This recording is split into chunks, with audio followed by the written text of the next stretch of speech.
지금 현재 상황에서 어떤 금리를 선택하면 좋을까? 고정금리일까? 변동금리일까? 이렇게 하는데요. 정답부터 말씀드리면 지금 현재 상황에서는 왜 그럴까요?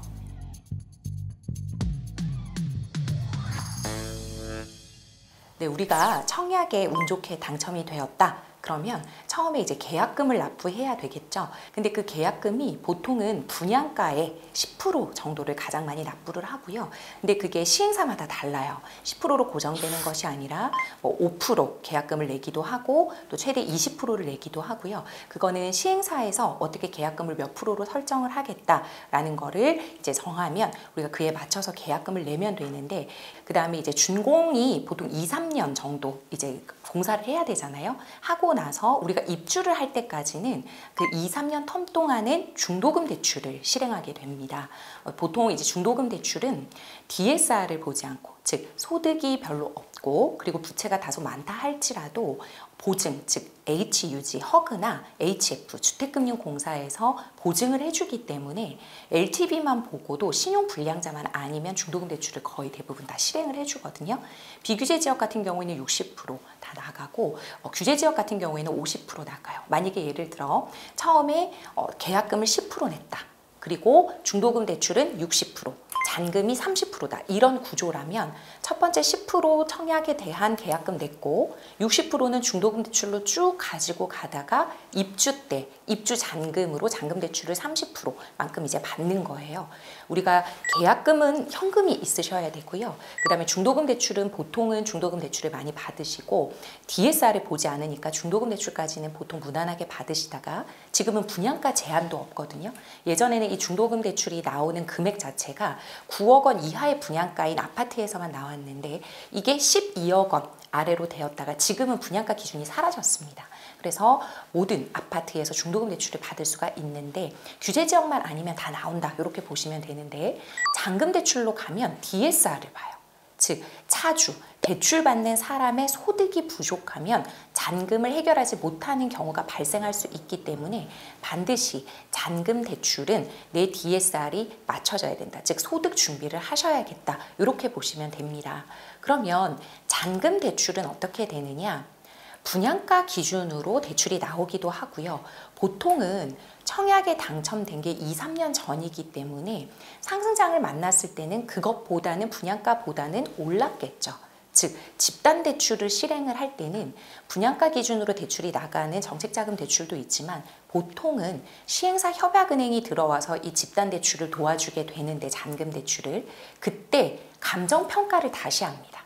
그 당시 시세를 주변 신축도 파악하고 해서 시세를 파악을 해서 만약에 5억에 당첨이 됐음에도 불구하고 2, 3년 뒤에 올라서 7억의 감정평가 금액을 가졌다라고 하면 7억의 비규제 지역 같은 경우 무주택자는 70%, 그 다음에 규제 지역 같은 경우에는 50% 이렇게 받을 수가 있는 거예요. 그렇기 때문에 분양가 기준으로 나가는 것보다 당연히 높은 감정가 기준으로 대출이 나가면 대출금을 더 많이 받아서 잔금을 해결하기가 쉽겠죠. 그래서 우리는 처음에 계약금, 다음 중도금, 그다음 잔금 순서로 간다. 근데 꼭 중도금 대출이 60% 이렇게 하는 게 아니라 시행사마다 또 다를 수 있어요. 계약금이 만약에 20%였으면 중도금 대출은 뭐 40% 또는 50% 뭐 이렇게 할 수도 있고 잔금 대출은 뭐 40% 할 수도 있고 이 비율은 시행사마다 다 달라질 수 있다. 이렇게 보시면 되겠습니다. 네, 이런 경우가 굉장히 많죠. 특히 사회초년생 같은 경우에는 모아둔 자본금이 부족할 수 있습니다.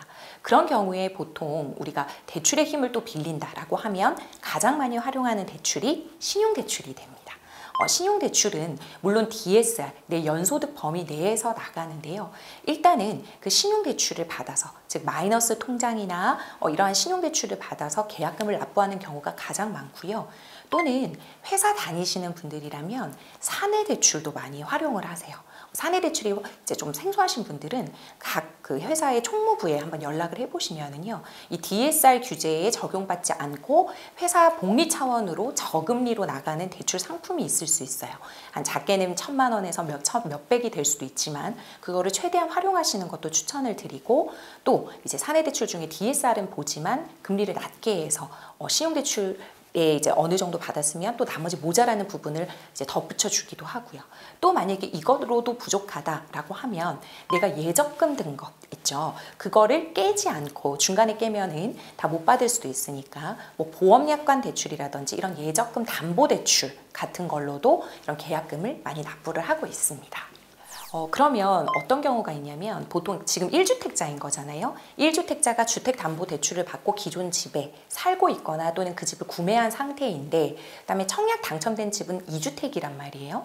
그러면 그 2주택이 규제지역인지 비규제지역인지에 따라서도 달라지겠지만 대출 한도나 이런 것들이 일단 내가 살고 있는 집이나 내가 가지고 있는 집의 1주택에 주택담보대출이 살아있는 경우에 내가 잔금대출을 받을 때는요. 주택담보대출 만기가 15년으로 확 줄어듭니다. 왜 그러냐면 기존에 내 주택담보대출이 없어지면 즉 내 기존 집이 다 매도가 되고 처분이 되면 어차피 계속 1주택자이기 때문에 상관이 없는데요. 지금은 기존에 있는 집도 있고 그 다음에 2주택이 돼버리는 거잖아요. 그러면 기존에 주택담보대출이 있는 상황에서 두 번째 주택담보대출을 일으킬 때는 신 DTI 규제가 도입이 되어서 주택담보대출 한도도 많이 줄어들고요. 만기 자체도 15년까지밖에 못 써요. 그래서 처분 조건으로 해서 아예 규제지역 같은 경우에는 기존에 있는 집을 처분하는 조건으로 대출을 받으면 다시 두 번째 집에 있는 대출도 3, 40년 만기로 쓸 수 있고 만약에 그게 안 된다라고 하면 만기는 15년으로 제한된다는 거. 왜 이게 중요하냐면 여러분 우리가 DSR 시대에 살고 있지 않습니까? 그런데 그러면 이 DSR 규제는 뭐냐? 소득 범위 내에서만 대출이 나간다라는 거예요.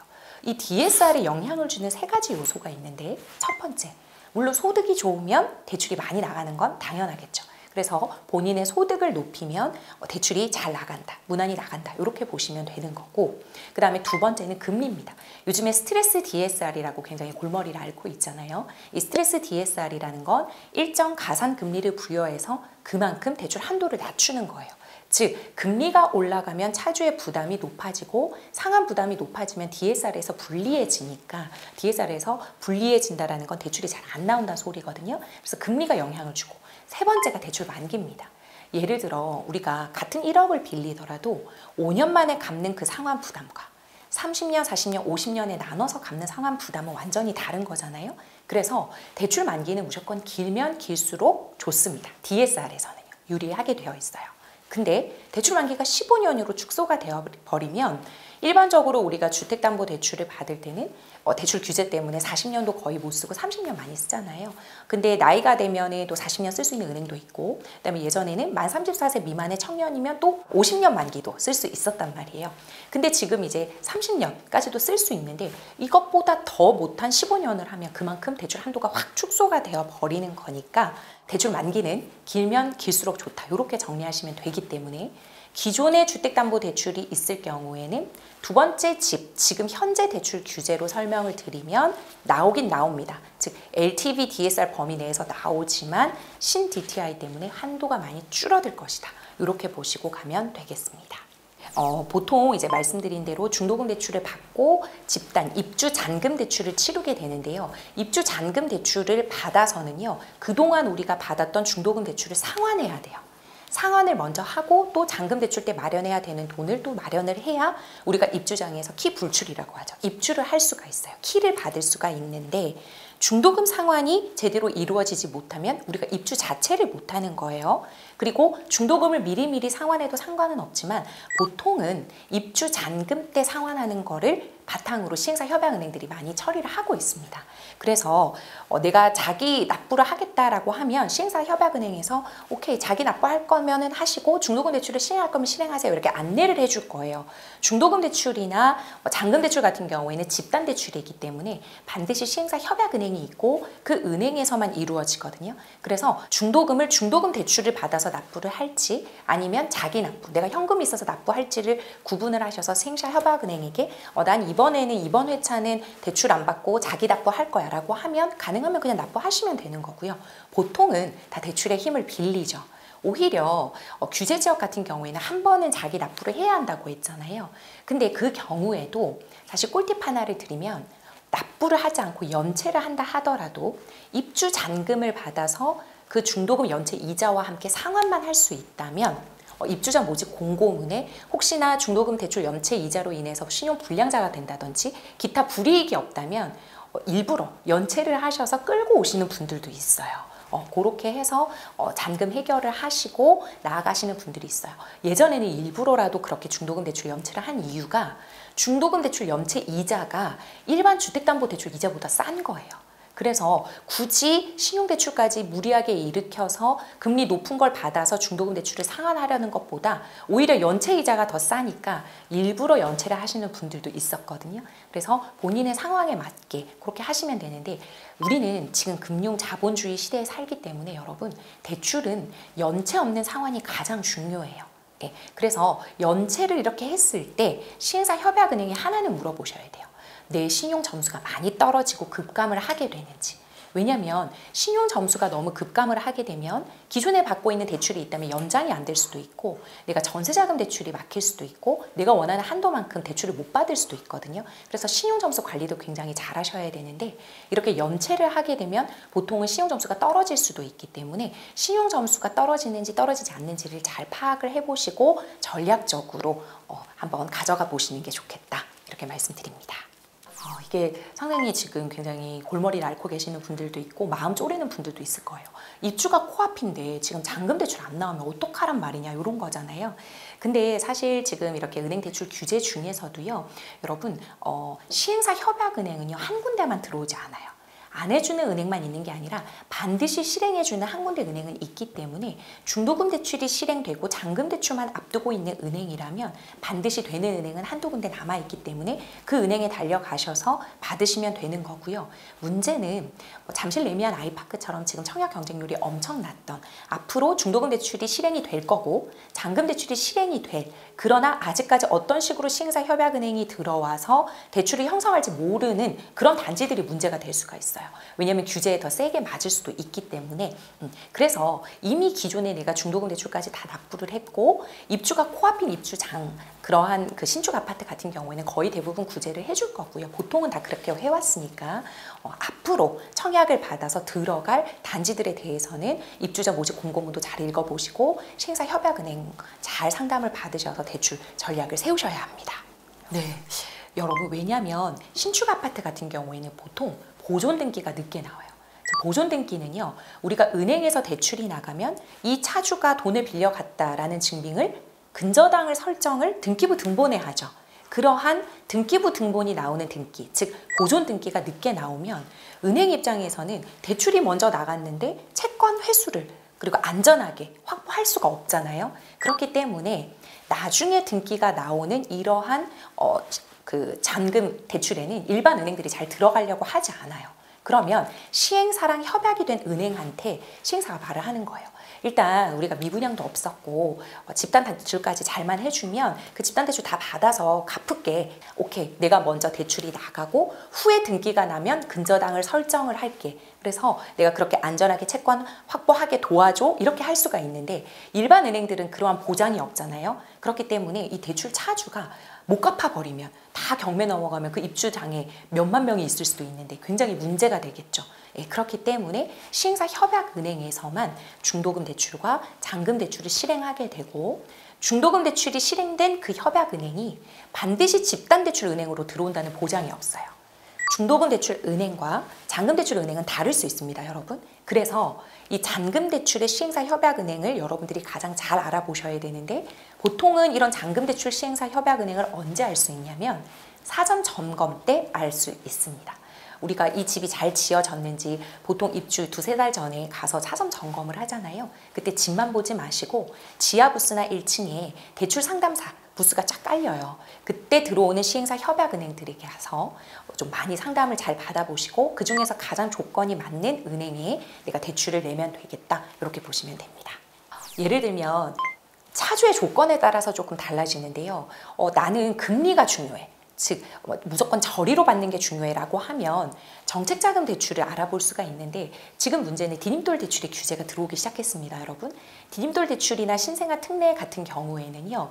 이렇게 입주장의 신축 아파트, 즉 재개발, 재건축으로 올라간 신축 아파트 잔금 대출로는 원래 못 써요, 규정상. 그런데 신규 택지라든지 금방 등기가 나오는 같은 경우에는 신축, 입주 장이라도 디딤돌대출을 쓸 수가 있었는데 이번에 나온 그리고 앞으로 시행된다고 경고한 게 뭐냐면 이렇게 미등기 후취로 하는 신축 아파트에 대해서는 디딤돌 대출을 안 하겠다라고 해서 지금 이제 이슈가 되고 있는 거잖아요. 그래서 사실은 보금자리론으로만 신축의 아파트 잔금 대출을 정책자금 대출을 쓸 수가 있는데 보금자리론이 금리가 그렇게 좋지 않아요. 4%대 중반 정도 되기 때문에 지금 은행 재원 대출 금리도 4%대 중반부터 후반 이렇게 되잖아요. 비슷하기 때문에 사실은 보금자리론이 금리적인 면에서 다른 정책자금 대출처럼 메리트가 있진 않지만 보금자리론으로 꼭 잔금 대출을 하고자 하시는 분들은 사실 DSR 때문이에요. 왜냐하면 정책자금 대출은 DSR을 보지 않고 DTI만 보기 때문에 다소 내 소득이 적더라도 부채가 많더라도 은행에서는 대출을 못 받았음에도 보금자리로는 대출이 나올 수 있어서 잔금을 무난하게 치를 수 있는 분들이 있거든요. 그래서 그런 분들은 보금자리론도 한번 알아보시고 그리고 내가 금리가 중요해라고 하면 그 시행사 협약은행 중에 1금융권 은행부터 먼저 가셔서 알아보시는 게 좋고 나는 금리보다는 한도, 대출을 많이 내주는 곳이 좋아 라고 하면 우리가 1금융권은 DSR 40% 내로 들어와야 대출이 나가고 2금융권은 DSR 50% 내로 들어와야 대출이 나가니까 DSR 50%까지 열어주면 2금융권이 대출이 더 많이 나가겠죠. 그래서 한도가 더 급하신 분들은 2금융권, 예를 들면 새마을금고나 농협, 수협 이러한 곳에 먼저 가셔서 신협이나 이런 것들 있죠. 가서 상담을 받아보시는 게 가장 좋다. 왜냐하면 지금 우리 대출 총량 규제 시대에 살고 있잖아요. 먼저 가서 받는 분이 승자예요. 그래서 내가 이리저리 알아볼 동안 물론 그 소진이 될 수 있겠지만 사전 점검 한 2, 3일 하잖아요. 그때 가서 적어도 상담사 번호라도 따오고 어떤 식으로 하면 되는지 대충 윤곽이라도 잡아 오시는 게 잔금 대출을 해결하실 수 있는 방법이 되겠다. 그래서 정리를 하면 금리는 1금융권 그리고 정책자금 대출 금리가 제일 좋고 그다음에 한도를 많이 받으시려면 2금융권으로 가시는데 특히 조합원 분들 같은 경우에는 이 DSR이 50%에만 국한되는 게 아니라 100%, 150%까지 열어주는 시행사 협약은행들도 있어요. 그래서 그런 은행들의 상담을 받아보시면 잔금 문제가 많이 해결되실 것 같습니다. 우리가 네이버에 부동산 계산기 이렇게 쳐보면은요, 거기 지금 우리가 스트레스 DSR 2단계에 살고 있잖아요. 그 스트레스 DSR 2단계까지도 넣어서 내 소득과 부채와 만기와 금리를 넣으면 대충 이 DSR이 몇 프로고 대출 상환 금액이 얼마고 하는 거를 다 알 수가 있어요. 그래서 손쉽게 여러분들도 해볼 수가 있기 때문에 부동산 계산기를 통해서 여러분들이 알아보시면 되고 또는 주거래은행에 내 소득 서류를 가지고 가서 신용조회 동의서를 쓰시고 내 DSR이 얼마나 나오냐 내가 소득 대비 대출이 최대 얼마까지 나오느냐 정도 알아보실 수도 있을 것 같습니다. 근데 지금 은행원들이 사실은 많이 바빠요. 대출 규제가 너무 많아서 이렇게 단순히 내 DSR을 알아보는 목적으로 은행에 가는 건 저는 비추해요. 왜냐하면 친절한 상담이 나오지도 못할 뿐더러 금융기관마다 이 DSR을 계산하는 방법이 조금씩 다르기 때문에 그냥 부동산 계산기로 내가 대충 한번 계산을 해보시고 정확한 대출 금액은 꼭 시행사 협약은행 잔금대출은행에서 확답을 받으셔야 됩니다.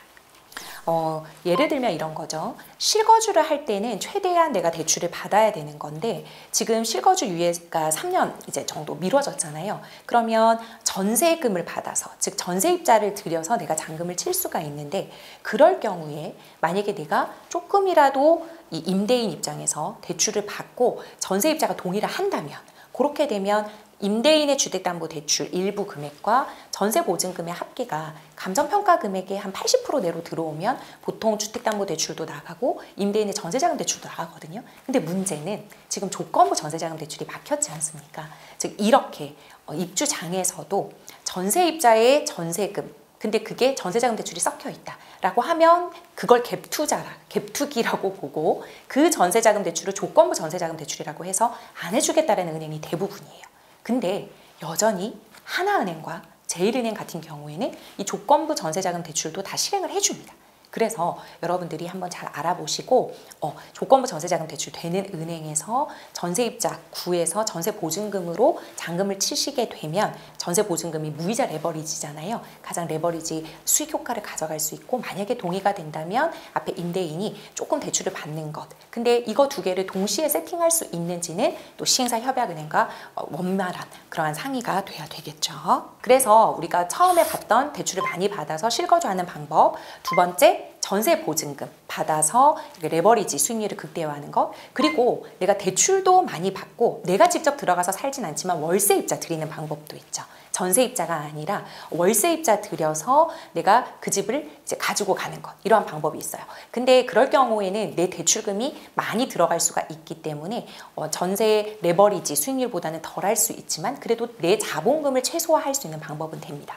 그래서 청약 잔금 대출을 마련하는 총 3가지 방법은 내가 DSR 범위 내에서 대출을 최대한 많이 받아서 실거주하는 방법, 2번째, 전세금을 받아서 잔금 치르는 방법, 3번째, 대출도 많이 받고 뒤에 월세 세팅하는 방법, 이렇게 정리하시면 되겠습니다.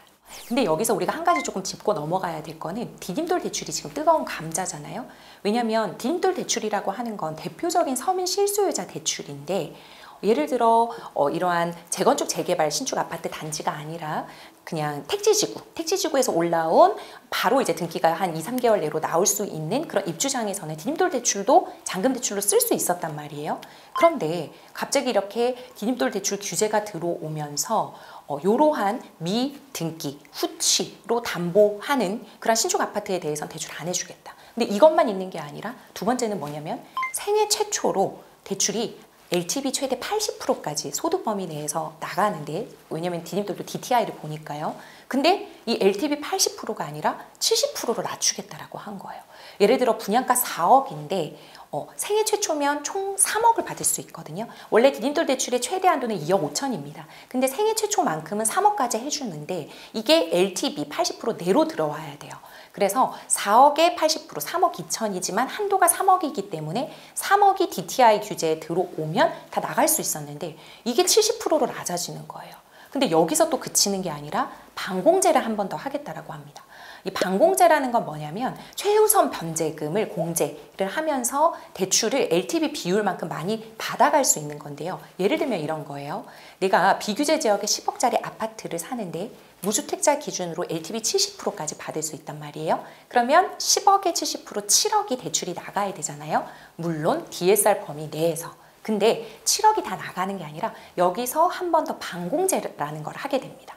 즉 은행 입장에서는 이 집주인이 대출을 못 갚아서 경매에 넘어가게 되면 근저당을 설정해 둔 였기 때문에 배당을 받아올 수가 있는데, 아무리 근저당을 맨 처음 설정을 한다 하더라도 이 최우선 변제금이 있으면 그만큼은 제외하고 받을 수 있는 거예요. 즉 은행 입장에서는 이 최우선 변제금만큼은 늘 손해인 거예요. 그래서 애당초 대출이 나갈 때 이 최우선 변제금만큼 제외하고 나머지만 대출이 나가게 돼요. 이게 지역별로 다른데 서울은 5,500만 원, 뭐 경기도는 4,800만 원, 뭐 지방은 2,500만 원, 이렇게 다 다릅니다. 근데 그런 게 들어오다 보면 만약에 예를 들어 내가 디딤돌 대출로 생애 최초로 살려고 했는데, 집을 살려고 했는데, 그러면 3억 원까지 다 나올 줄 알았는데 이게 70%니까 2억 8천인데 여기서 한 번 더 5,500만 원 차감되면 거의 2억 원대 초반이 되니까 내가 3억을 받으려고 했던 것과 계산이 너무 안 맞아지는 거예요. 최대 몇 천만 원, 1억까지도 차이가 날 수 있기 때문에 특히 이 디딤돌 대출은 서민들을 위한 일반적으로 6천만 원 이하고, 그리고 다주택자나 신혼부부 같은 경우에는 이제 8,500만 원까지도 이제 그 소득 한도를 봐줬는데 최대 대출 한도는 2억 5천, 생애 최초는 3억 이렇게 됐단 말이에요. 근데 이렇게 서민 실수요자들, 그렇게 막 1억 원 이상의 연봉이 되는 것도 아니고 부부 합산이 6천만 원 이하인 사람들이 사실 몇 천만 원이 굉장히 크거든요. 네, 계약금을 날릴 수도 있는 거란 말이에요.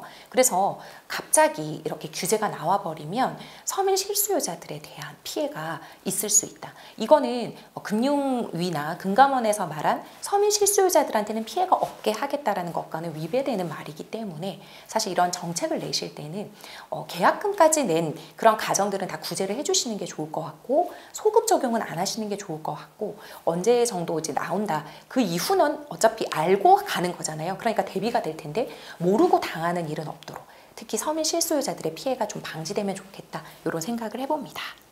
지금 내가 입주자 모집 공고 기준으로 스트레스 DSR이 지금 이제 적용이 돼요. 예를 들어서 내가 1단계, 스트레스 1단계가 2024년 2월 26일부터 시행이 됐잖아요. 그래서 입주자 모집 공고가 그 전에 났으면 스트레스 DSR에 이제 해당이 되지 않습니다. 근데 지금 그 입주자 모집 공고 기준으로 스트레스 1단계에 적용되는 차주인지 2단계인지 또는 내년이면 내년 3단계로 들어가게 되겠죠. 그래서 내가 스트레스 DSR 몇 단계에 속하는 차주인지를 정확하게 판별을 하시는 게 좋을 것 같고, 앞서 말씀드린 대로 이제 중도금 대출이나 잔금 대출 같은 경우에도 규제가 들어올 수가 있기 때문에 청약 당첨을 무조건 이제 선당 후금이라고 생각하지 마시고 자금 계획을 철저하게 세우셔서 잔금 사고 나지 않는 게 중요한 것 같아요. 왜냐하면 이 대출 규제라는 게 지금은 무주택자 기준 규제 지역에서도 50%까지 LTV 50%까지 소득 범위 내에서 대출이 나가지만 이게 또 뭐 30% 낮아질 수도 있는 거고요. 비규제 지역도 지금 최대 70%지만 이게 또 50%로 낮아질 수도 있는 거잖아요. 그리고 지금 아직까지는 은행 재원 대출은 생애 최초는 LTV 80% 최대 6억 원까지 쓸 수 있지만 이것도 또 달라질 수도 있는 문제입니다. 그래서 앞으로 나오는 대출 규제도 정확하게 한번 보시고 내가 입주자 모집 공고도 잘 파악을 해보시고 내 DSR 계산도 잘 하셔서 잔금 사고 나지 않게 내 집 마련하시는 걸 추천드립니다. 지금 현재 상황에서 어떤 금리를 선택하면 좋을까? 고정금리일까? 변동금리일까? 이렇게 하는데요. 정답부터 말씀드리면 지금 현재 상황에서는 고정금리가 좋습니다. 왜 그럴까요? 우리가 지금 스트레스 DSR 시대에 살고 있잖아요. 2단계. 이 스트레스 DSR이라는 건 변동형 차주에 부여가 되는 겁니다. 그러면 나는 고정금리 받으면 더 좋겠네? 맞습니다. 그래서 고정금리 같은 경우에는 스트레스 DSR이 적용이 되지 않기 때문에 한도에서도 유리한데요. 지금 이 고정금리가 변동금리보다 금리적인 메리트도 있어요. 금리도 더 낮아요. 그렇기 때문에 대출 한도도 많이 나오고 금리도 싸면 당연히 고정금리가 좋겠죠. 근데 원래는 고정금리가 변동금리보다는 보통은요 높습니다. 금리가 높기 때문에 이게 언제 또다시 제자리를 찾아갈지 모르기 때문에 지금 현재 기준에서는 고정금리가 대출 한도도 많이 나오고 금리적인 면에서도 메리트가 있지만 앞으로 대출 이제 기조가 금리 인하 쪽으로 가게 되면 변동금리도 더 낮아질 수도 있잖아요. 그래서 내가 대출 받는 그 상황에서 가장 좋은 대출 한도와 조건을 고르는 것이 맞겠습니다.